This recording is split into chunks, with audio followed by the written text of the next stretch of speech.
Our current council has given up on some of our most vulnerable schools in the city by helping helping Michael Gove privatise our schools through the Force Academy programme. I want to know what the candidates will do if elected to stop that. The policy under Labour on setting up academies was to deal with failing schools. And whether you supported that or not, I think there was at least a logic behind that policy. What we have now is not just an extension of that policy, it's a charge to ensure that all schools, in effect, are taken out of the maintained sector. Now, whether a local authority can stop that is very much open to question. Something wrong somewhere if they're going to academy and they're going to be allowed to make profit out of it.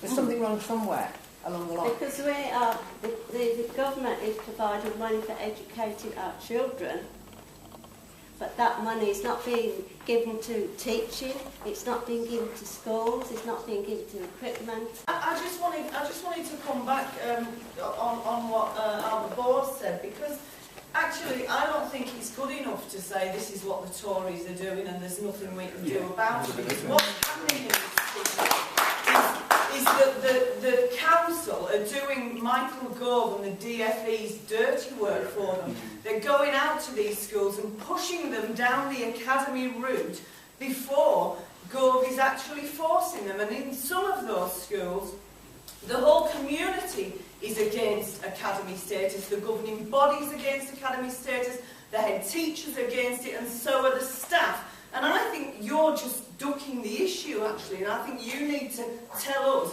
what you will do in those circumstances and give us an assurance that you will stop the council doing Gove's dirty work for them.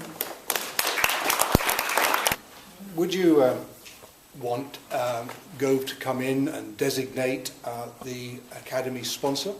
No, I want you to fight No, I'll say it is partly what you said, because there were meetings with school governing bodies, and at those meetings there were people from DFE and there were representatives of Children, Young People and Families Directorate here in City Council, and it was about taking those schools down the academy route. But all of that was done on the quiet and was done on the authority of the Secretary of State for Education, who has taken, it may not be over, and one of them has now gone into special measures, and which means that if in fact it cannot be brought out of special measures as a non-failing school, then it will immediately either be closed, and is that what you want in that area? It's not going to happen. Well, you have first of all got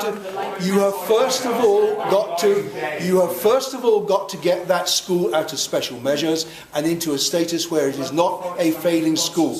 If it doesn't happen, then Gove has the powers to step in and close that school down. Well, you know this. There is a policy which has been taken through in a non-transparent way, which has meant that people like me have been unable to establish which schools have been targeted by the Secretary of State. I'm not dogmatic about this matter at all.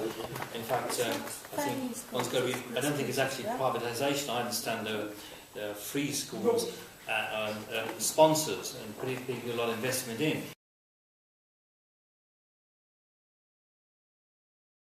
The deaths in police custody were obviously a contributory factor to the riots last year. But another contributory factor obviously was the lack of prospects for youth. The Tory Liberal Council has done is to cut the connection service and the services for youth quite drastically in the city. The other thing I'd like to raise is the whole number of workers for the City Council, low-paid workers, who under the new contract lost £3,000 or £4,000 a year out of their meagre salaries. And I'd like to know, again, how that can be justified. Remind you about low-paid workers, though. One of the biggest problems we had was the deal the trade unions had with the Labour Party before they won the election the first time, which created the single status situation.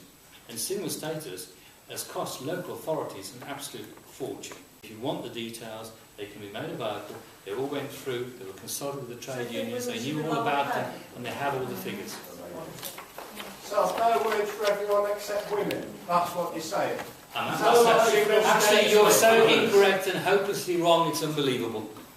In fact, most of the women have had a massive increase due to the effect of the situation. The cuts, I have to say, had no part to play at all because of the cuts. Well,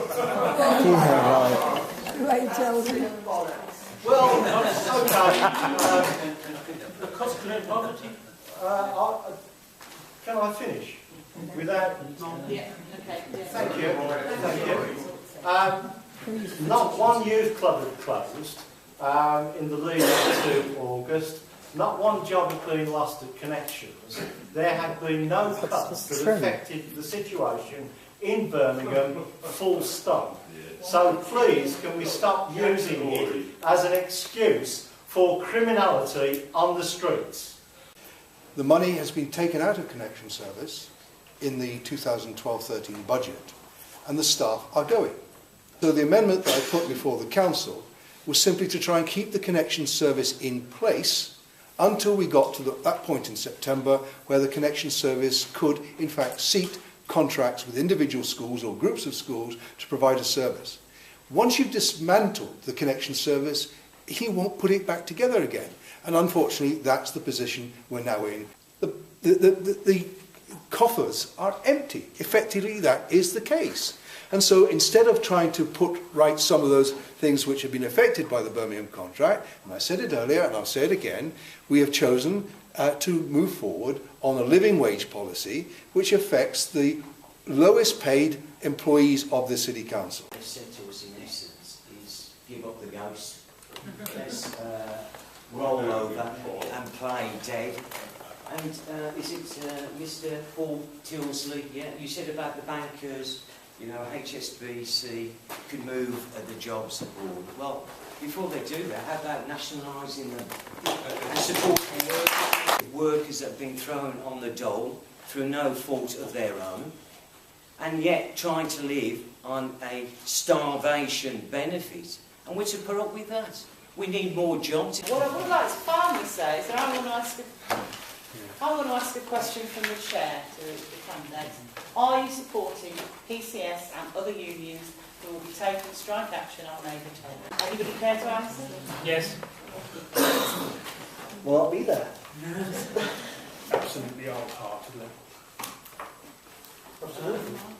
Where there have been disputes in this city, the Labour group has supported those disputes.